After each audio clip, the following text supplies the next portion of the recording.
Hey, what's going on, everyone? So I'm doing a little test here, but I thought I'd do a little video for maybe an hour until my wife gets home. What's going on is, so I have, for those of you that follow me, you know I have baby on the way. I'll be father for the first time. Very excited.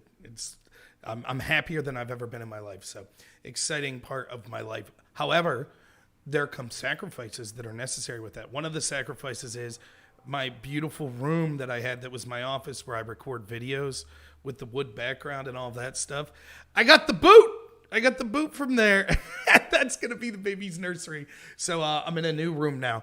I'm further away from my modem. And as such, I'm on Wi-Fi now until I could get the internet people to come run a wire directly through. Doing great, Joe.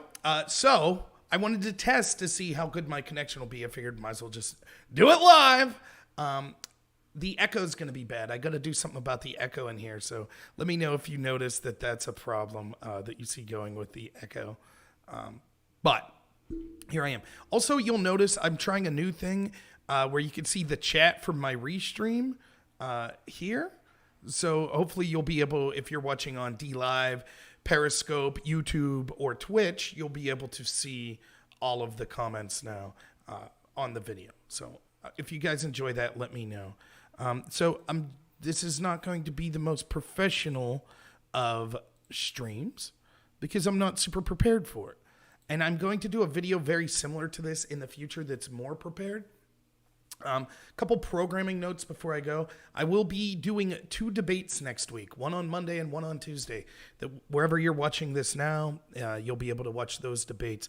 One of the debates will be me arguing that Antifa is a terrorist organization against a person who's going to be arguing that Antifa is not a terrorist organization. I suppose they'll say, like Chris Ray said, oh, they're not actually an organization. Don't worry, I'll win that debate, no problem. And then Tuesday of next week, I'll be debating, I think with a partner, my friend Drone Tech, on whether or not the Russia investigation was a hoax. It was a coup. I'll go further than hoax. But I believe someone wants to debate us that's actually going to argue that there's evidence that there was Russia collusion. So that should be fun as well. So if you like those debates, that'll be next Monday and Tuesday. So what I thought I would do for this video, and probably people won't like this because I'm impatient and it's just the way I am. See, I talk fast as it is, although not super fast right now. I'm keeping my tempo. So first off, I wanted to ask you, is the volume okay? Joe, I see you're watching on DLive. Anyone who's watching, is the echo too bad? Is the volume not good? In my new setup here, again, I'll be doing something to try to handle this echo. I'll be putting stuff on the walls and stuff like that. It's just my first time recording, and I'm upstairs now instead of downstairs. So good, volume's good. Good, glad to hear. So what I wanted to do here is I wanted to go back to some of my early March videos. Now, as someone who is no doubt a budding superstar and content creator, yeah, it's really tough for me because there's 2 things. Well, there's more than 2 things, but there's a lot of things that keep my number of subscribers and views down. One of them is maybe I'm just not that good, willing to accept that. Second is my editing skills aren't flashy, so I don't have a lot of the flashy stuff that a lot of people have. Third is I don't really just take, I'm not hardline. I would have far more subscribers if I came on and never criticized Trump and was just like, Democrats are all evil, but I don't do that. So that hampers me somewhat. But a big thing is, I don't have, because of my crazy work schedule, I don't have a uniform time that I do the same thing every week. So because of that, I end up with a lot of disparate viewers, maybe people that don't watch all the time, things like that. So one of the things I want to, thanks, Joe. I appreciate it. Thank you for your money. I'll take more of your money. No, I'm just kidding. Thank you so much. Your donations are very much appreciated. So what I wanted to do, thank you for switching from Hannity to me. I think I'm better than Hannity. Look, here's one thing about Hannity. I think that he stumbles onto a lot of stuff that's good. But the problem is I think Hannity a lot of times makes it about himself, which is fine. We're all arrogant in some way. I don't know that I could trust Hannity to be critical of someone that Hannity's a fan of. Tucker, I feel, absolutely will. Tucker will criticize Trump. He does it all the time. Tucker will criticize Republicans. He does it all the time. Hannity will continue to bring people like Lindsey Graham on, who I think have been harmful to this administration in this country. And, because he's on Hannity's side, well, then we're never critical of him. So, but Hannity does have good guests sometimes. And, I would be a guest on Hannity's show if he invited me. But enough of that. What I wanted to do was go back and watch with you. And I have no idea. I've set times when I start talking, but I don't know specifically what I say in these videos from March. But I wanted to go back to mid-March when I started talking about the coronavirus. And I wanted to watch some of those videos with you. So I'll be in the corner down. How do I do this? Boop. I'll be down here. Yeah, you'll see me there. You'll see me there. And then it'll be a video of mine that I'm doing. And I'll pause it and talk about my comments and whether or not my opinions have changed. But I think that I've been pretty good. And when I'm starting these videos, it'll be in mid-March. Understand that I was sifting subscribers at this point. Particularly, not just subscribers. I went from having 50, 60 people watching my live streams to about 15, 20. Because I had so many people that were furious with me because I was criticizing Trump, because at the time, Trump was endorsing lockdowns that people like Gavin Newsom were doing or people like Cuomo were doing. And he was speaking favorably of them, and I was very critical of that. So what I want to do is go back, because the news cycle goes so fast that oftentimes we lose sight of what we were talking about back then. Because I'm impatient, I'm going to increase the speed of my videos, and because I talk fast already, it might be too much to follow. What's up, Milo? So if that's the case, I appreciate, but I only have an hour here, and then my wife comes home, and I get to spend a weekend with my wife, which will be fantastic. So, and I also want to make sure, the other thing is, I don't know how bad this will lag, so please let me know if you're watching, because like I said, if you're just joining late, I moved my office upstairs, so the baby could have my old office, will now be his nursery. I believe the baby's name will be Hank Miller Noor, but we're still deciding. But Hank's a good first name. I like that. So that'll be Hank's room. And so now I'm not in a direct connection until I could get the internet people to come. So I'm just Wi-Fi. So I want to see if I could play a video and it through the Wi-Fi and it won't lag that bad. So this first video is going to be from March 14th, 2020, which seems like a lifetime ago. And so this was after lockdowns were just starting in Pennsylvania, I believe. So let's go to the tape. Let's see what's going on, right? Did Rob do a good job? Let's find out. No, let me center this up maybe a little. There, looking good. Make it short there, and that's the first thing I want to talk about. Now, is the virus a serious deal? Yes, I think it's serious in the sense that I don't know how contagious it is. I'm not an expert. I don't know how lethal it is. I'm not an expert. I can only listen to what the experts tell me. I have to be honest with you. I have a difficult time trusting people anymore, whether it be people, government officials on any party, whether it be the media. Why would I believe them? They've spent the past 4 years. It's been much longer than that, but the last 4 years, we could see just the incredible one-sided blatant lies that they're merely propagandists. We see that executive branch agencies like the FBI, the CIA have lied to us over and over again, have broken the law over and over again. They think that us, the normal Americans' voice shouldn't matter. They're in charge of all of us. We need to shut our traps. So why would I believe them now? Am I saying that means they're wrong? No, I'm just saying it's their fault. Trust in the media and trust in government agencies are at all-time lows, and it's their fault because they lie to us over and over. So, as a fan of limited government, one of the things I think we should have a government for is things like natural disasters, things like, foreign defense, other, etc. But you can't even, when they lie to you about all the other things over and over again, when they are willfully breaking the law, they'll charge people for lying to Congress. But when we have Comey and Clapper and Brennan and McCabe and them all lie to Congress, they say, oh, no, we're not held to that standard. Are you kidding me? So why would I believe people from agencies like that now? On the other hand, I have a better understanding of the corruption that occurs in like the intel agencies, politicization of things and things of that nature. I have zero expertise at all on anything health related. Maybe you could tell if you're not listening to me on podcasts, if you'd see me. I don't have the most healthy physique in the world. So I'm not going to sit here and pretend to know. I don't know. It's not my area of expertise. Now, notice, this is something that I was focused on. And again, I'm watching this new with you. I literally just went through like 4 videos and timestamp when I started talking, so I don't know exactly what I said back then. But I'm glad to see that I've been consistent. One of the messages that I've been hitting home that I think is very important for people to understand is that I never made a prediction on how many people COVID would kill. I assumed it would be serious. I assumed people would die. I had no clue, and I never once told people I think it will kill this many people. Nor did I ever make the claim that I thought the government never had the right to shut things down, etc., in order to fight COVID. My claim from the get-go was, 1, I don't trust the people that have lied to us, from everything like Iraq to the Russia hoax to the need to bail out bankers, etc. I don't trust them when they say they need to take our rights away Because every single time in my lifetime that they've done that, it's been a lie. They've exaggerated it to take our rights away, to get more power, and to harm the middle class and the working class more and more. And so for 50 years, we've had a government that was using fear to outsource the wealth of our country and the working class people to other countries and to the corrupt politicians themselves. So I'm very reticent when they say, oh, you got to make sacrifices, we have to take your rights away, to believe them at face value. And my claim from the get-go was, it was not that I was unwilling to say that this was going to be serious and that potentially we needed the government to do some things that would temporarily infringe on our rights, but I thought that they should have to answer basic questions before we give up our rights. Questions such as, what's the magnitude of how many people will be killed, how many people will be hospitalized, etc. from this virus? Questions such as, what is the threshold for when the government is allowed to take our rights away and when we get our rights back? And I said, if we don't have the government answer this threshold question when they lock us down, then we won't know what the threshold is for when we could release the lockdowns. That's exactly what we're seeing more than 6 months later. When do we know we could lift the lockdowns? If you look at any graph, hospitalizations, deaths, infection rates, everything's declined, yet they're still saying we need to be locked down. Why? Because way back in March and February, we accepted as American people these lockdowns without having answers to these questions. And so, once you give them an inch, they take a mile.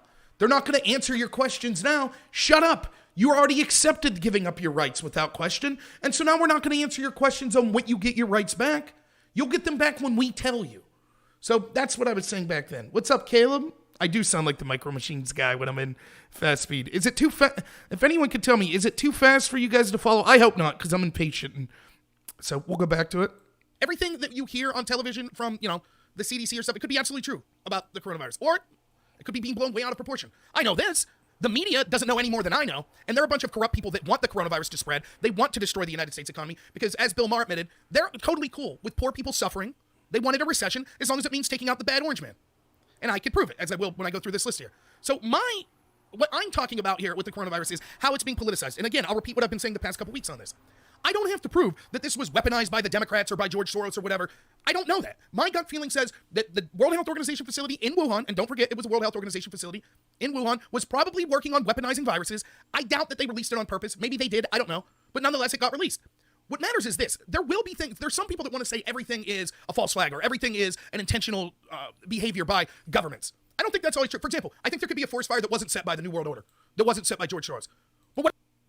Now, if you look here, you can see the date on this was March 14th. How prescient of me to bring up forest fires, right? The point I'm making here is, and you'll hear me make this, is not everything needs to be a false flag. Oftentimes what you can see is anytime there is a natural disaster or a tragedy occurs, what the establishment are experts in is exploiting that to the maximum efficiency to take your rights away and to exploit it for more power. So oftentimes, perhaps they are the cause of some things. But my claim is, I didn't want to get sucked into this conversation was, did the Democrats have a hand in intentionally releasing COVID with China in order to destroy the economy? I don't know. I don't see any proof of that. What I do know is they were seeking to intentionally destroy the economy, and this was certainly a venue that they were able to use. So it really doesn't matter if China intentionally released it or if they accidentally released it. But it looks more and more every day like this was, at the bare minimum, we know this. I think it was probably released from a facility in China. That's what I believed back then. I don't know if it was intentional, but it seems more and more every day that's most likely the case. However, at the bare minimum, we all know this. China lied, and they were more than happy to weaponize this virus regardless if it was an accident at first. They lied to the rest of the world because they didn't want to suffer economically alone, and they saw this as a way to harm their adversaries. Because of that lie, this virus spread around the world. Now, we still see, just the other day, Democrats in the House are saying, we need to pass a bill saying that we can't call this the China virus. They're more concerned with virtue signaling that, oh, we're not racist, oh, we don't want to harm China. China, if you watched my video earlier today on YouTube, our biggest geopolitical rival, they want to kiss up to them. That's what they're doing. So the point I'm making here, it's funny I brought up the point about fires, because what do I say here? I'm like, anytime there's a fire, they'll say global warming and take your rights away. Anytime there's a hurricane, they'll say global warming and take your rights away. Anytime there's a shooting, they'll say gun control and take your rights away. Anytime there's a pandemic, they'll say it's Trump's fault to take your rights away. Every single problem that they isolate in the world, the solution is always screw over the working class people.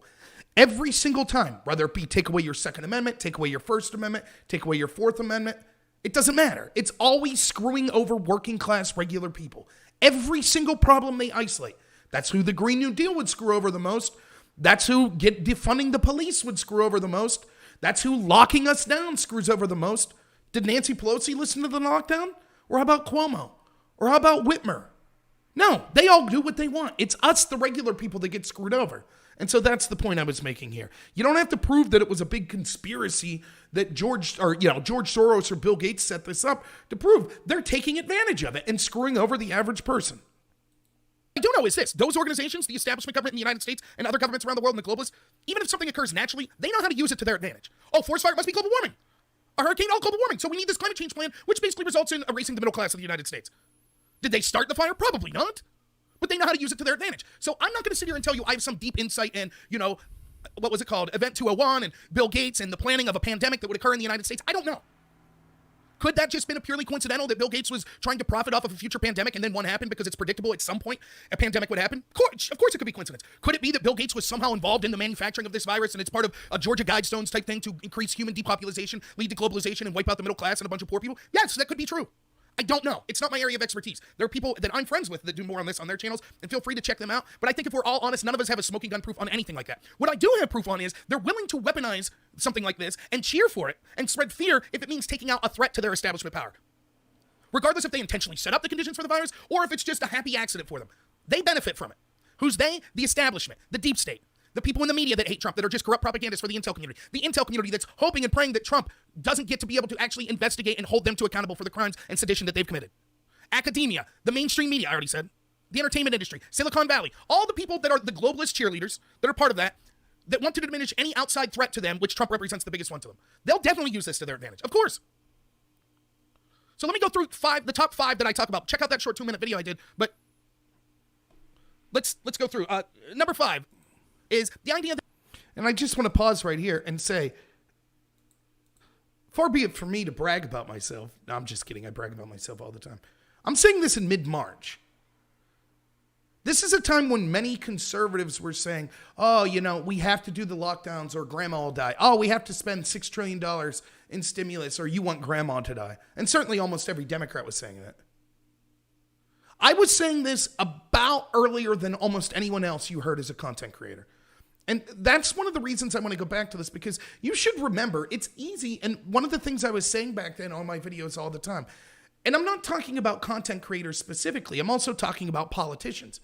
It's easy to say what you think people want to hear when times are good. So when we elect all these Republicans that are like, oh, yay, conservatism, oh, yay, the Constitution, and times are good, yeah, they sound great. But what it's hard to do to be in a position of leadership is to say things that are difficult.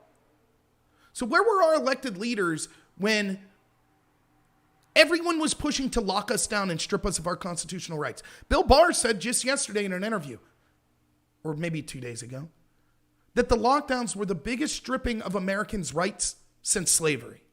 Now, that's arguable, Jim Crow and things like that. But certainly he's right. In my lifetime, this is unprecedented. And I was talking from day one, way back here in early March, I was talking about how this had the taking away of our rights was the biggest threat to us. Where was everyone else? Where were your Republican leaders? I was there. And I just think it's important to remember, it's easy to be a Johnny-come-lately and hear all these Republicans come out now in September and say, it's time to end the lockdowns. Where were you when they started? Why was it up to some guy like me that only had 100 people watching?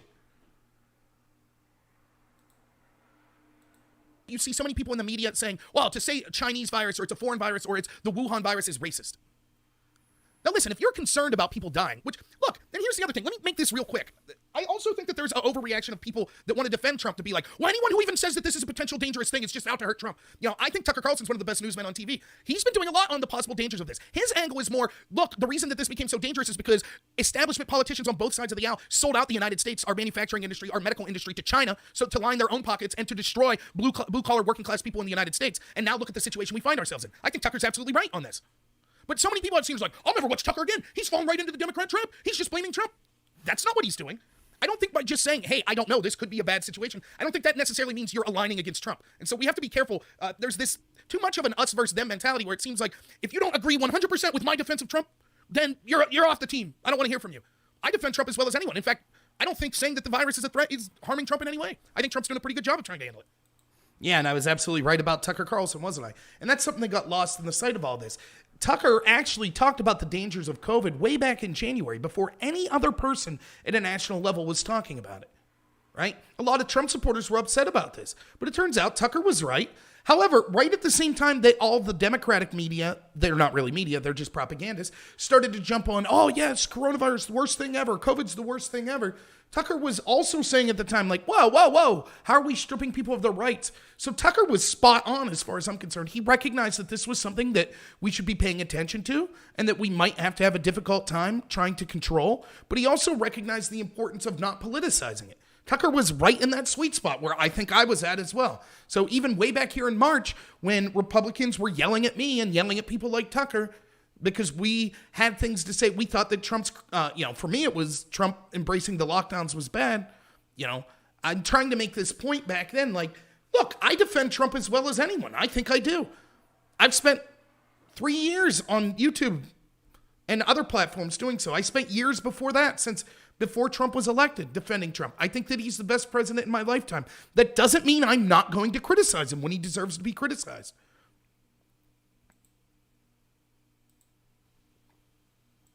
I was thirsty there, I guess. But if you're really concerned, and you could be a good person, you can even say, hey, I don't think Trump's doing a good job. I'm concerned the coronavirus could kill a lot of people. I'm not saying that automatically makes you a terrible person. Fair enough. Legitimate concern. And then the next point out of your mouth is, oh, by the way, my biggest concern is by referencing that it's from China is racist. Then you're not really concerned about the virus killing people. That's point positive proof that you're more concerned about the political ramifications, about being a progressive social justice warrior, than you are keeping people safe from this virus. Just like when Barack Obama would say, oh, Islam has nothing to do with Islamic terrorism. Ridiculous. If you can't even name the problem, then you can't successfully combat the problem. Barack Obama, I kid you not, at one point after an Islamic terrorist attack said, not only did the religion of Islam have nothing to do with that terror attack, it had less to do with Islam than any other religion. You get that? Hey, you Quakers out there, you get that? When Islamic terrorists are bombing buildings, it's more you Quakers' fault than Islam's. I mean, you can't make this stuff up. The truth is, China lied to the world about the extent of the virus for months. They didn't do enough to contain the people that were there. They actively tried to cover up facts to make themselves not look bad. The World Health Organization was on board and claimed that China was doing things good. They then used disgusting draconian measures once the cat was out of the bag to try to, as a last-ditch effort to try to prevent it. And if we can't call that out, if we have to somehow pretend, oh, it's racist to say that, the same people saying it's racist or it's wrong to criticize China for that are saying, Trump, it's Trump's fault, it's Trump's fault, it's Trump's fault. That's ridiculous. And never forget, the World Health Organization, what good are they again? Again, it was one of their facilities that this came out of in Wuhan.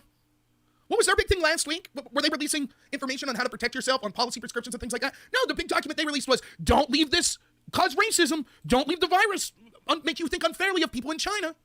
Now listen, you see these horrendous videos where, a bunch of people will mob an Asian-looking person because of the coronavirus. Those people are disgusting bigots and out of their minds. Yes, we can call them out. But when we're talking about a pandemic that's supposedly so severe that we basically have to shut down all commercial activity in the United States, and people's number one concern is, and racism, this is nonsense. Get back to your social justice, virtue signaling, pandering once we contain the virus. How about that?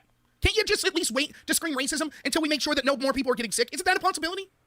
And I want to reiterate here that I've been talking about this for a while, too. I had a bunch of left-wing friends that sent me articles from the NPR that said the country we should model ourselves after was New Zealand. Now, this is nonsense because New Zealand's a lightly populated island, and so obviously the virus was going to have much less of an effect in a place like that that's naturally isolated than a central hub to the world like the United States. However, even New Zealand said that the number one thing they did, and this is backed up by a New York Times article just yesterday, that the number one thing that you could do to protect yourself from this virus was to shut down travel from countries that had the virus, such as China and Europe.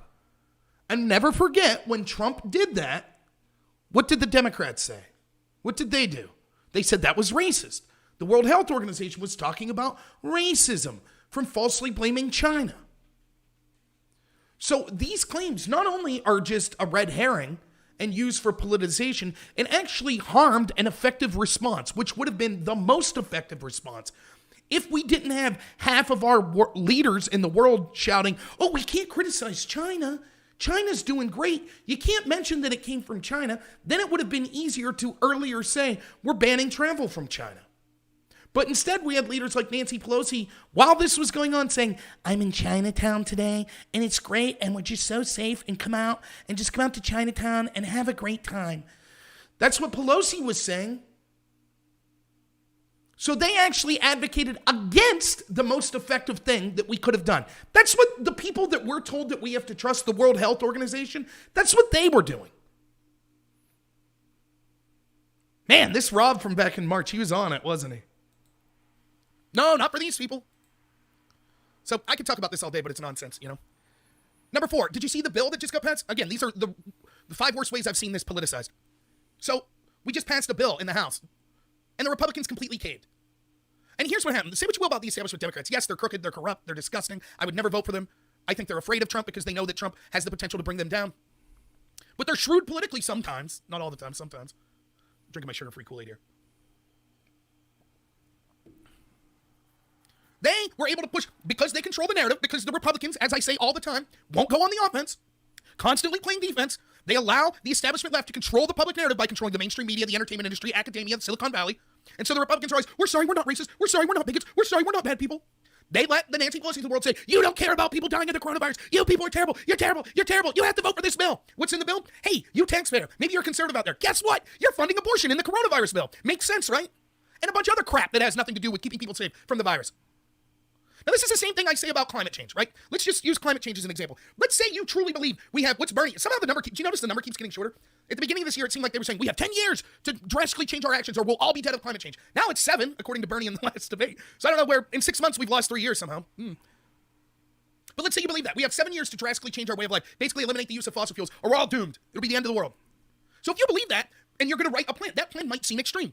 I disagree with your, with the premise. I disagree we're all dead in 7 years if we don't change. But if you believe that, I could understand that logically, the plan you would come up with would be extreme and have to do with ending fossil fuels.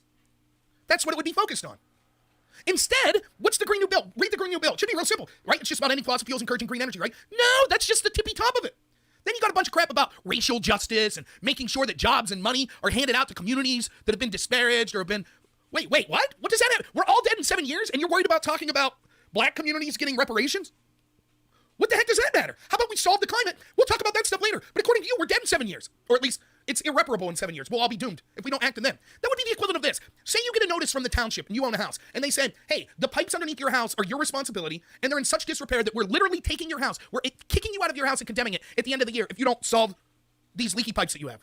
And so you sit down with your family and you're like, oh man, this is our number one priority. We can't get kicked out of our house. Let's come up with a plan, a financial plan. How are we going to solve these pipes? Well, the first thing we'll do is we have to get a new doghouse for the dog, right? Oh, it's important that our dog be very comfortable. And oh, let's also budget money for a vacation. Then it's clear that your number one priority isn't the pipes. The same with climate change. If you're talking about reparations or paying people that don't want to work, then you're not concerned about climate change like you claim to be. It's the same with this coronavirus bill. If that's what the agenda was, then both sides should have came together and said, hey, the Republicans should have said, we're not going to be talking about pro-Second Amendment issues on this financing coronavirus bill. We're not going to be talking about, bills that have nothing to do, maybe religious freedom and things like that. And the Democrats should be saying, we're not going to be talking about, funding abortions. We're not going to be talking about funding all this other stuff. This is literally about the coronavirus. It's an emergency. It's a state of emergency. It's a pandemic. Let's get a bill that focuses strictly on that. But instead, it's got a shoehorn in abortion there, doesn't it? Sounds like they're real concerned about the virus. And of course, predictably, the Republicans cave, as always. Well, they don't want to look like the bad guys. Yeah, and I mean, this is a great point, and that I should be talking about more. And you see this all throughout politics. They'll tell you something so severe that we have to take away your constitutional guaranteed rights, your Bill of Rights protections. Again, I'm not someone who says that there's never a time for an emergency where we have to make sacrifices. But what gets me is, at the same time they're telling us we have to make sacrifices, they're putting all this other crap out there. Hey, thanks, Joe. I really appreciate it. Joe with the $10 donation. I really appreciate it. Now remember, back during this bill, what are we hearing now? The Postal Service. My God, Trump's defunding the Postal Service, and we need it now more than ever. Never mind that this is clearly a sham and it's going to be used to steal the election, which they'll probably get away with. But if it was such a big deal, when they were spending $6 trillion in mid-March, when I'm doing this video, They had time to talk about abortion, the Democrats did. They had time to talk about funding liberal arts colleges. They had time to talk about funding museums. They had time to talk about giving money to people of color. They had time to talk about reparations or making sure that enough people of color were on board of directors. All of that in the spending of $6 trillion, and they didn't breathe a damn word about how, oh, and by the way, the most important thing ever is going to be funding the Postal Service during a pandemic. They didn't say a word. And then 3 months later, they're like, of course the most important thing would be funding the Postal Service. We need billions to go to them. Well, why didn't they say something when they were doling out trillions of dollars? I can't make this clear enough. Every time that they say we need an emergency spending bill, you know they're full of it because all of the pork and the side projects that are put in there. If it really was life and death because of COVID, then everything in that spending bill would have had to do with COVID or helping people financially through COVID. Instead, there was a bunch of irrelevant crap. And that's how you knew that they were playing politics. They weren't taking this serious. Now, someone explain to me, if this wasn't political, if it was legitimately about the corona, and again, I'm not even trying to make it partisan. I'm saying I will assume the Democrats are acting on good faith for the purpose of this argument. Okay, you're really concerned about people potentially dying of this virus. What can we do to help America get through this trying time where we're shutting businesses down, people are getting sick? What can we do to help? Where does the money go? What does abortion have anything to do with that? It's clear they care more about abortion than they do about the coronavirus. That's how you know it's political. Number 3, everyone's criticized Trump's plan. Well, not everyone, but a lot of people on the left have criticized Trump's handling of this, of Trump's plans. He's damned if he does, damned if he doesn't. I heard people say, oh, it's good that, Trump should have acted faster. He should have made sure that this wasn't able to spread. He should have done more. And then simultaneously, it's outrageous that he's banned travel from Europe. Can you believe he didn't leave those Carnival cruise ships dock sooner? Well, you can't have it both ways. Never forget. Schumer, the person who's out there, one of the people spearheading, that Trump's not doing enough. This is all Trump's fault. Never forget, when Trump in early February suggested banning flights to and from China, he was one of the first people out there saying, this is just basically saying it was more of Trump's racism, more of him wanting to keep people of certain communities out, xenophobia. And again, March, I was saying this in mid-March. This is something that you hear Republicans now talking about. Too bad the Republicans didn't hire me to come up with their strategy, right? Because I was pointing out this garbage as it was happening in real time. They're always 6 months behind me for some reason. But remember, the most effective thing the consensus, the most effective thing was banning travel from places that the virus was already in and heavily affecting. I was talking about this in mid-March. This was March 14th. Was this video. I was talking about how the Democrats are hypocrites. Now, what's the big story? Oh, according to Bob Woodward's book, Trump thought that it was more serious in February than he was letting on with the people. But I'm correctly pointing out what Trump was doing way back in February and mid-March. And it was the Democrats who weren't taking it seriously. Then what should he have done? I've asked this. Please, someone tell me, what did Trump do specifically that was wrong? Can anyone give you an example?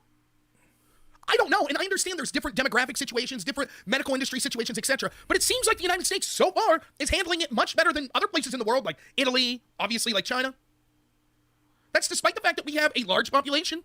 We have a lot of travel that occurs throughout our country. Heck, we even have cities that have homeless populations that are ridiculous out in California where people are defecating in the street. Despite that, things have been okay. Could they be better? Sure. I don't know. I don't know who to trust on this. But I can't see. It seems like everyone just wants to scream, Trump's fault, Trump's fault, Trump. What are you talking about? What should he have done better? It's easy to pay Monday morning quarterback. Oh, I would have done this, I would have done that. So Joe Biden comes out and he issues a plan. And right out of the old Biden playbook, it's basically just Trump's plan. Oh, I would have had free testing for everyone, says Biden, says Hillary. Okay, how? It's not monopoly money. What would you have done? The same people that are telling you, oh, I would have been prepared for this, I would have been prepared, are the same people that have been telling you for years it's racist to have a wall, that we have to leave people come in, basically open borders. That this policies in LA and San Francisco where people are defecating on the street and using hypodermic needles, that's the way to go. And when people said, look, open borders, defecating in the street, this could cause diseases, they said, you're racist. You're a racist for saying that. Now those same people are saying, well, if I was in charge, I would have done better. How? Yeah, it's easy. Watch, here's my big plan if I was in charge. If I was in charge, I would have developed a vaccine for the coronavirus 5 years ago. Problem solved, right? Rob, no one knew about the coronavirus 5 years ago. Shut up, I'd have had it solved. I'd had testing kits out already. What are you talking about? So Biden's appalled at Trump's plan, and Biden's plan is basically the same as Trump's plan. I mean, is it too much to ask? Can't you just wait to scream at each other politically until after the virus? You couldn't wait? And isn't that exactly what we're talking about now? Yeah, I know. I got the speed sped up there. Again, this is from mid-March. This is me talking about the coronavirus. And I'm just going through it with you. I haven't watched this. This is exactly the narrative now. Joe Biden's criticizing Trump's response. All of Joe Biden's plans, he's like, well, I would have had a mask mandate. Oh, so you would have enforced that? No, not really. I would have just suggested it. I'd have provided money for testing. Oh, like Trump did? Yeah, basically. Can someone articulate what the difference between Biden's proposed plan and Trump's was? Now, I've criticized Trump for his reaction. Don't get me wrong.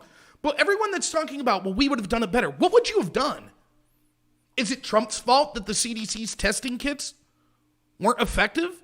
Do you think that Trump was the one who developed those kits?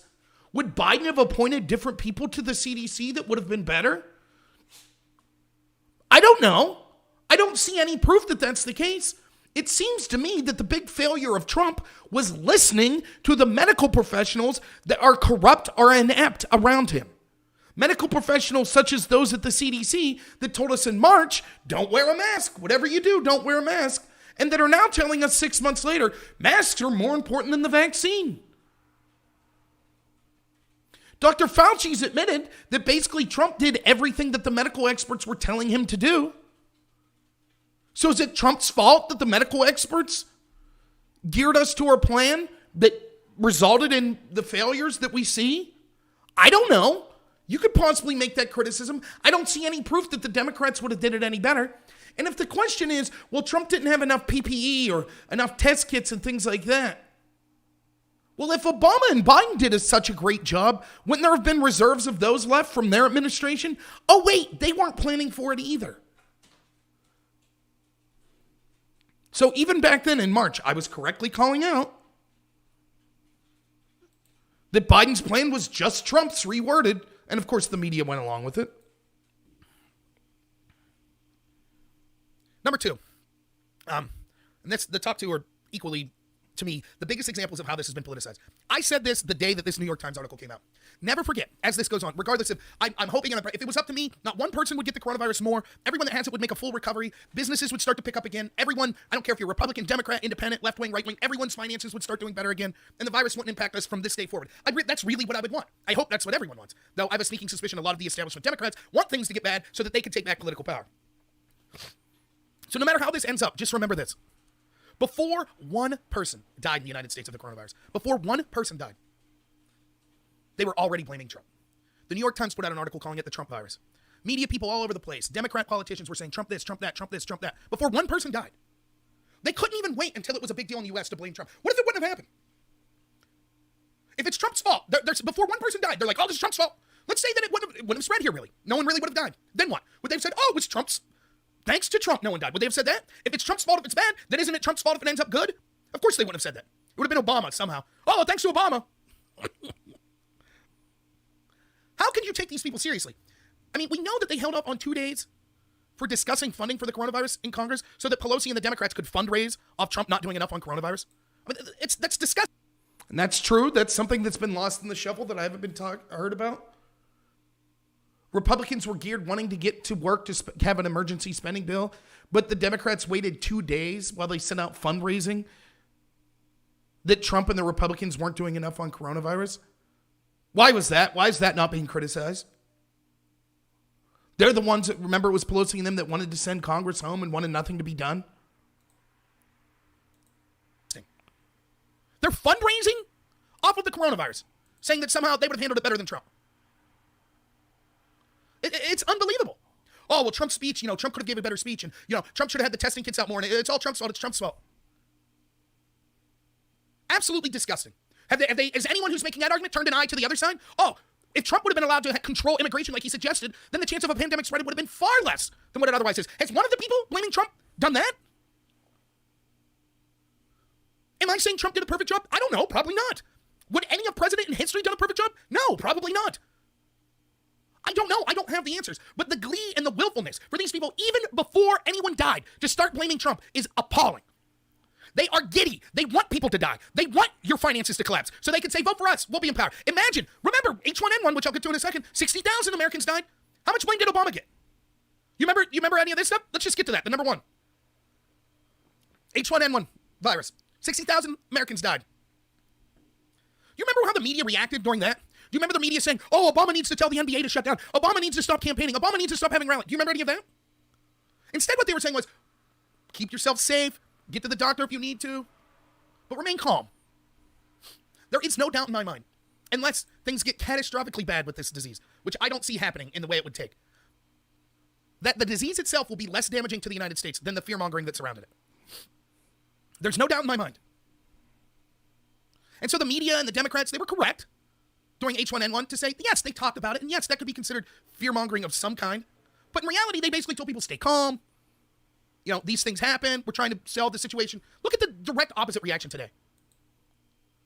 I mean, Trump gives a speech. Jim Acosta, CNN, their first comment on Trump's speech about the coronavirus is that, hey, remember, Americans, this is what Trump said that, the president says is how ways you can protect yourself. Can you believe he said it was a foreign virus? Yes, because it is a foreign virus. I can believe it. I just want to take a second here. Wow, March Rob was fantastic, man. This guy was on it. I wish I was friends with this guy. Thank you, Pifferfish. Yeah, Joe, I saw that the whistleblower from China, I don't know if she's correct or not, but she seems to be a doctor, and the fact that she's being censored from Twitter and Facebook and other places just shows how corrupt they are. They are beholden to their Chinese masters. Again, if you watch my video that's on YouTube right now from earlier today, it's a 6-minute video about how Joe Biden's town hall last night, it's clear that he doesn't view China as an adversary. He's in the pocket of China. And so him and all of the establishment, including Silicon Valley, the mainstream media, entertainment industry, academia, they're all on board with China, which is our biggest rival, our biggest adversary. They're all on board with them. It's disgusting. Uh-oh. Dog's barking. But yeah, how about this point that I'm making right here? Now, take this in conjunction with what we know about Bob Woodward's book and how this is the biggest story. I'm praising Obama and the Democrats during H1N1 for telling people to stay calm. That's not Rob a partisan hack. That's me saying, yes, they were right to do that. Isn't that exactly? Now everyone's telling me, if Obama was privately saying that a virus was really bad, but then publicly telling people to stay calm, you would have went off on him. No, I wouldn't have. And here's proof. Because I'm praising him in March of this year for that exact thing. This is 6 months before the Woodward story. So yes, even back then, I was saying the correct thing for our leadership to be doing was to come up with plans to mitigate how devastating this virus would be while also encouraging people to stay calm, which is exactly what Trump's alleged to have done. Isn't that amazing? Isn't it amazing how I was saying this on March 14th? And now it's basically exactly what we're talking about in September? Man, I'm good. Imagine during the Spanish flu outbreak, Spanish flu? That's risky. We don't want to call it the Spanish flu. Shame on the doctors trying to solve this crisis for calling it the Spanish flu. They're racist. I'm not going to take no medication that some racist doctor that calls it the Spanish flu came up with. I mean, are you joking? It's unbelievable. It's clear that this is being politicized. It's clear. Not everyone. But it's clear a lot of people that are movers and shakers in this country, whether it be establishment Democratic politicians, media people, etc., they want the situation to drag on. They want you, I'm not saying they want you to die of the coronavirus, but they want it to be a big deal, and they want your finances to suffer. They absolutely do. They understand that the number one thing Trump has going for him in the 2020 election is the status of the economy. What did I tell you? Again, I didn't call it would be a pandemic, but I said, I've been warning people for months. Everyone's saying, Trump's got 2020 locked up. No problem. It'll be a landslide. He's going to win 49 out of 50 states. What did I say? Don't get overconfident. Don't anticipate just how corrupt they are. They're going to intentionally collapse the economy. That's what they're going to do. And now where are we? Look, never overestimate yourselves or the side you're supporting. Yes, there are a lot of people that are waking up. Thank goodness for it. But there are still millions and millions of people in the middle that are ignorant of the corruption that goes on in politics. They're ignorant of how the globalists are trying to screw them over. They're not necessarily Trump haters, but they're not necessarily Trump supporters. Some are independent. Some think, I'm not paying attention to politics whatsoever. You take away those people's livelihood. Oh, you can't go to work now. Oh, you can't go to Walmart to pick up your, whatever you need. Oh, you can't go to your bank. Oh, you can't stay home and watch baseball or basketball. Now a bunch of people in the middle that weren't really involved, they're open to okay, what's going on? Oh, everyone with a voice is telling me it's Trump's fault. Must be Trump's fault. And meanwhile, people like me that have tried to be independent voices, we don't have the audience that mainstream media has. Yes, the mainstream media's audience is downsizing, but this is why we need to go on the offense. So, that's my feeling on it. That's what I see going on. Now, this next part, that's the politicization of it. Is there more to it? Is this going to lead to martial law? Is it going to lead to people being put in FEMA camps? I don't know. I don't think so. I don't see that right now. I see this as a test run. I think that the establishment, that the FBI and the CIA, they're watching carefully on how many rights can we take away from people until they say enough is enough. I think they're certainly watching that. I think even more troubling, perhaps, is what's the lesson China's learned from all this? Who, let's not kid ourselves, is our biggest geopolitical rival, not Russia, as you might have heard. So China learns, so wait a minute, you're telling me to grind the United States to the halt. All we got to do is spread some fear about the flu every year? That's it? Wow. Amazing. I mean, man, I'm good. I don't even have to do videos anymore. I could just play old videos of me because it turns out I was spot on right back then when this was all starting. This is a point that you don't hear anyone making, which is incredibly important. 2 points. One, this is a test run to see how pliable the Americans will be, how many rights you could take away with them cheering on taking away those rights. We see huge portions of this country are totally cool with it. Second, I was right that this was to intentionally collapse the economy. We could see that, for example, from the email that came from the Nashville mayor the other day, that we know in the city of Nashville, they knew that restaurants and bars were not spreading the virus, but they intentionally withheld that information because they wanted to collapse restaurants and bars because they're Democrats and they wanted to do so to help win their election chances so they could blame Trump.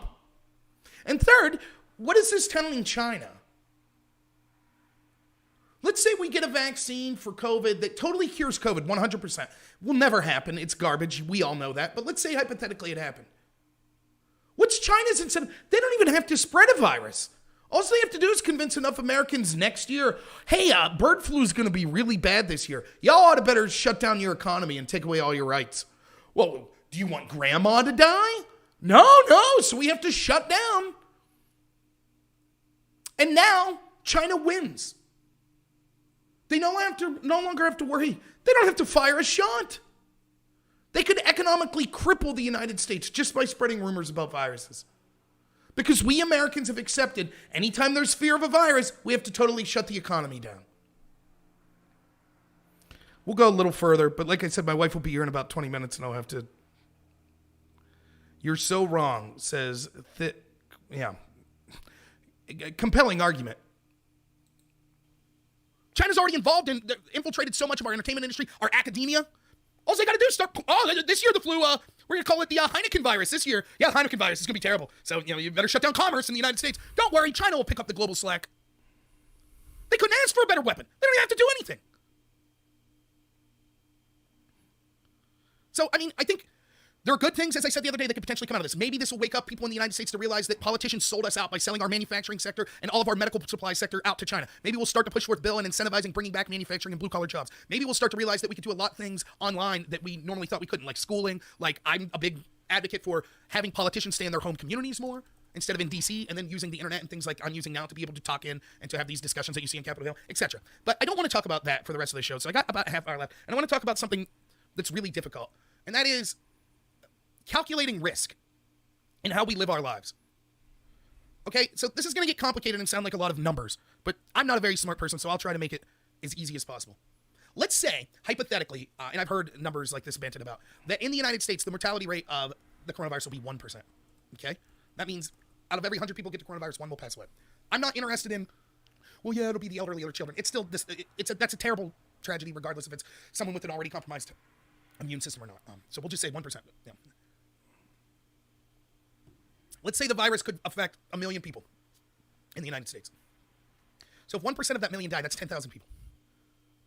So we'll just say hypothetically that would be the amount. How much of your freedom are you willing to give up to save those 10,000 people? It's a tough question. That's what policymaking is. We want to pretend that it's always, my plan's the best and there's no downside, versus the other side saying, no, your plan's terrible and there's no downside to my plan. The truth is almost any plan you come up with has pros and cons. So when we're weighing things like taking measures to ensure that there's not a spread of this virus, and the government saying you can't travel to this place, or we won't let people travel from this place, or you can't have sporting events, or these types of businesses need to shut down, right? Whether it be governmentally ordered or your businesses or you yourself making that choice, non-governmentally ordered. We have to weigh the cost benefit.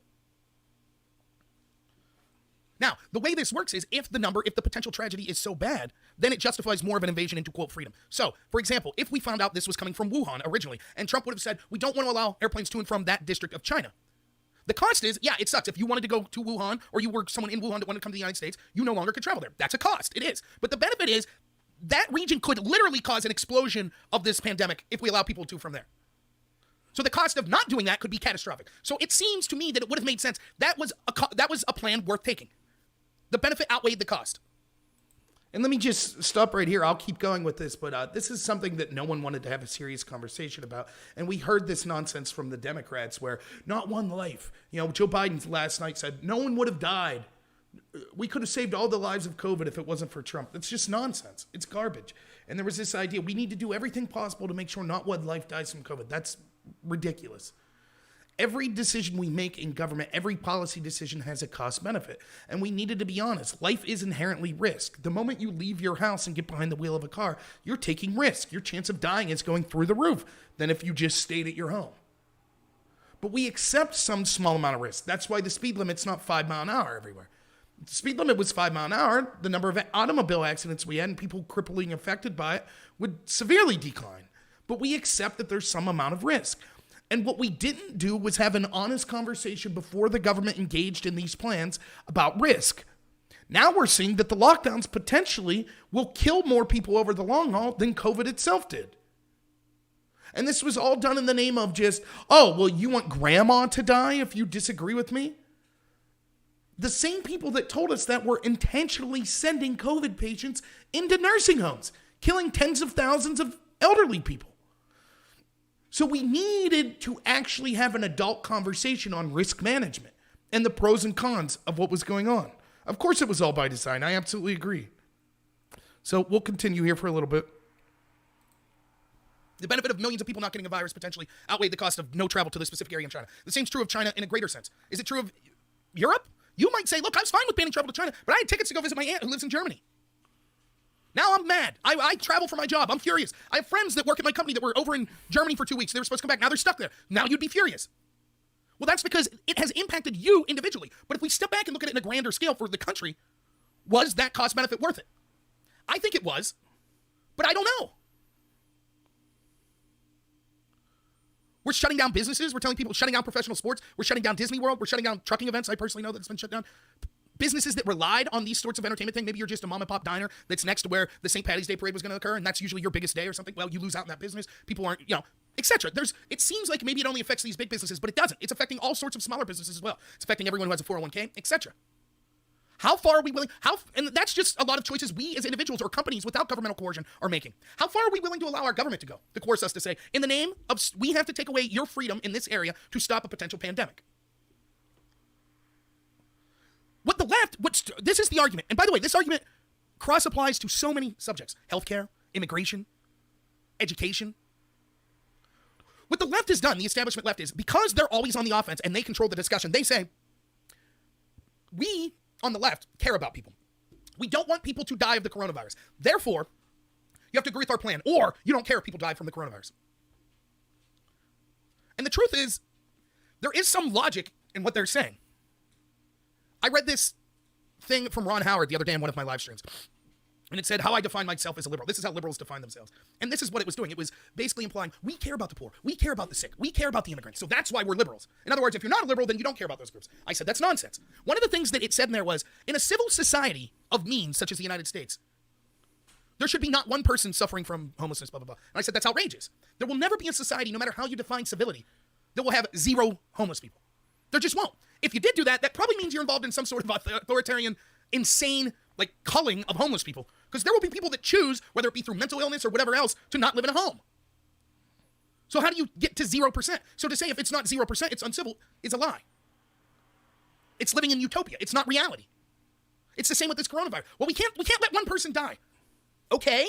If you start with that, right? If you say, we can't allow the coronavirus to kill anyone. Okay, if that's where you're starting, then a bunch of stuff makes sense. It makes sense for the government to say, you can't leave your home. Right? Now, most people could see, whoa, that's way too extreme. You can't just tell people they can't leave their home for 3 months because you refuse to accept one death from the coronavirus. Heck, that would cause deaths in other ways. So it's clear to see that extreme vision, the extreme premise, we can't allow one person to die from coronavirus, is not feasible. It's just not. But if you adopt that premise, then all of a sudden you're for all sorts of authoritarian crap from the government. Now, I think it's also clear that you don't want total anarchy, where it just says, hey, the government has no say in anything, do what you want. It's not the government's responsibility to try to stop any impact of the coronavirus. Most people would say that's not a good position either. We pay a lot of tax money. One of the things they should be doing is trying to help pandemics and things like that. So now you see that it's some sort of compromise. How much freedom and liberty are we willing to give up to solve something like a pandemic? And it's an important question. Let me give you some examples. What I'm saying about the establishment left is they'll act like you're a monster if you say that some loss of human life is acceptable. How dare you, they'll say. Who are you to say that?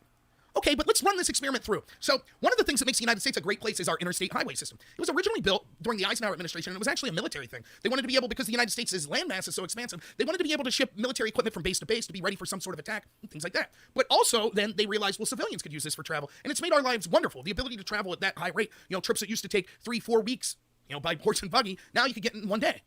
Thanks in part because of the automobile and because of the highway system. But you understand with the highway system where you can travel, let's say 70 miles an hour, there will be automobile accidents and there will be deaths. Now, we could almost bring those deaths to zero if we limited the speed limit to 5 miles an hour. The only deaths that would occur would be by lawbreakers then. But 5 miles an hour. Then if you get in a crash, hey, not going to be a death. Probably not even a serious injury. Are you willing to accept that? Are you willing to say, yes, I refuse to allow one person to die of an automobile accident, therefore the speed limit should be 5 miles an hour? Of course you're not willing to accept that. If we're just talking about loss of life, it's not hard to see how having a speed limit of 5 miles an hour would literally lead to a loss of life. Quite literally in a situation where an ambulance needed to get through, but it can't because everyone's going 5 miles an hour, and so therefore someone dies, but also through all sorts of other things. Like the economy would grind to a halt, which would mean people that have poor health conditions would be less likely to get medications, healthcare, etc. that they need because our economy would grind to a halt, which means more people would die indirectly as a result of something like that. It would also bring your enjoyment factor in life down to incredible lows compared to what it is now, as you would almost be better off to walk places than to drive there. It would destroy the automobile industry. It would destroy all sorts of industries that require the shipment of goods, which is about every industry, etc. So we all intuitively, you don't run that calculation through your head, but you intuitively understand, yes, I am willing to accept some risk that lives will be lost for the greater good, for there to be freedom, for there to be maximum enjoyment for the maximum amount of people in this country, or whatever country you're in, but particularly the United States, because that's where I'm at. Now, this sounds like I'm meandering and sounds like nonsense, but really think through what I'm saying here. Now, take this to healthcare. It's the same crap with Bernie, Medicare for all. How far are we willing to take this experiment? If healthcare is a human right, and we should basically have open borders, that means every single person in the world that wants treated, we have the obligation as citizens of the United States to have our government take care of them. That means probably conservatively 95% of your wealth goes to make sure that healthcare is a human right and not one person should be refused healthcare. Let's just be honest. 90 to 95% of your earnings go to that then. You okay with that? I'm not. Well, they control the narrative, the establishment left. They say, you're a monster. Oh, as long as you're alive, you don't care if those other people die. No, that's not what I'm saying. I'm saying the cost outweigh that. It's not feasible. You're talking about a utopia. There will always be people that don't have access to the proper healthcare. And to try to say, we'll make it so everyone in the world can have it is absurd and would collapse our economy and lead to more deaths and decline quality of life for all of us. But they control the narrative, so they control it full stop. You don't care if people die. You're greedy, you're immoral. This is the exact same thing that's being done with the coronavirus.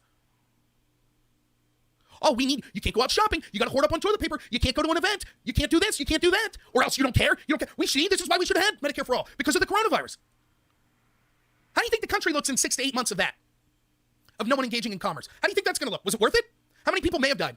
Is it going to be more than the 60,000 that died of H1N1? The exact same people now that are demanding, stay in your house, don't have commerce, it's all Trump's fault. Those exact same people are saying, stay calm. Obama's doing a great job. 60,000 died. 60,000 people. The flu kills tens of thousands a year in this country. Complications from diabetes, complications from smoking, hundreds of thousands. If we set the precedent now, we could shut the country down because of some virus. If we set that precedent, what do we do about the diabetes epidemic? Once we have Medicare for all, remember, I'm a fat guy. I could control diabetes basically through better diet.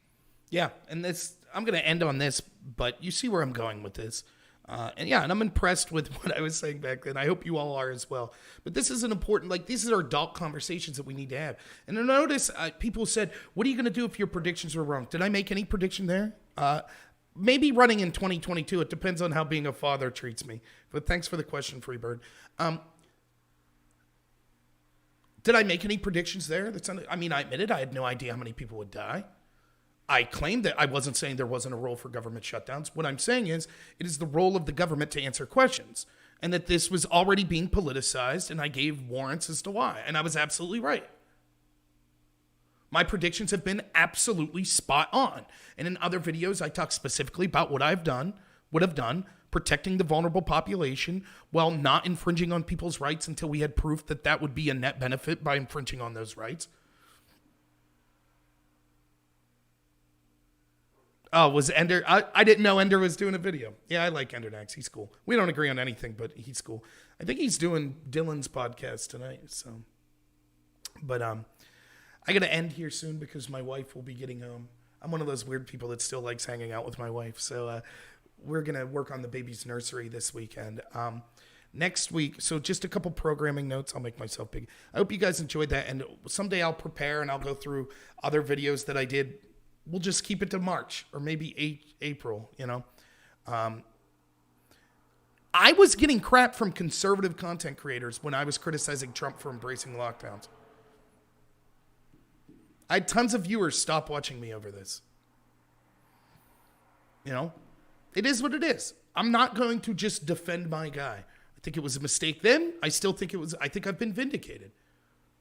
But hundreds of thousands of people died. Even if we accept those numbers, which I have heavy questions with, but if we accept that, if 200,000 people have died, what did I say that was incorrect? Do we have any proof that the lockdowns kept that number lower at all? How many people died as a result of other things? I mean, we have the head of the CDC admitting more people under the age of 18 have died as a result of the lockdowns than of COVID. The median age of people that have died from COVID have been 75. So how did locking down a bunch of places those people don't attend help anything? Now, in the next 10 years, as we're suffering the economic ramifications of this, how many people will die because of the poorer economy? 2 million? 3 million? Heck, we're already seeing tens of thousands dying of the lockdowns today, now. And these ramifications will last forever. They'll still blame Trump. The lockdown addicts will blame people that criticize the lockdown still. They never take fault. Just look at how they praise communism and socialism. It's never, oh, it wasn't real communism. No, my communism would have worked. Cicero, that's a conversation we could have, Medicare for All. My stance on Medicare for All is I think that it's a bad idea, but I admit I'm not an expert on it. And I think I've criticized the Republicans heavily for not offering a better alternative. And if I have to choose from a plan that I'm very skeptical of, like Medicare for All, and the other side's offering me nothing, the point I was trying to make is we can't have Medicare for All with open borders. It's impossible.